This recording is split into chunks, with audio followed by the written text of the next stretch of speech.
Kiss അങ്ങനെ kiss നീ താഴോട്ട് വെക്കുക, കയ്യിലേക്ക് വെക്കുന്നുണ്ട്. കിസ് കിസ് കുറച്ച് ചിന്നപ്പേടെ അവന് കിസ് ചെയ്യാൻ രണ്ട് കൈ മടിയിൽ അടച്ചു. നീ ഇങ്ങോട്ട് നീ മഞ്ഞൾ എടുക്കാനാകുന്നത് ചെയ്ത് നോക്കിയാൽ മതി. ചുണ്ടുമ്പഴേ കൈയില്ല കൊടുത്തിട്ട് കൈ കുറച്ചിങ്ങോട്ട് വലിക്ക്, ഒന്നുകൂടെ കൊടുത്തിട്ട് വലിക്ക്. അവനോക്ക് ആ വലി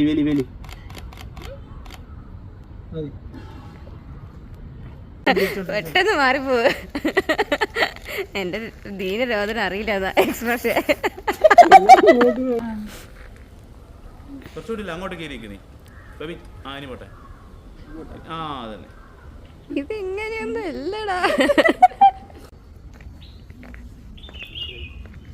കഴിഞ്ഞ പടക്കം വാങ്ങാൻ പോണം.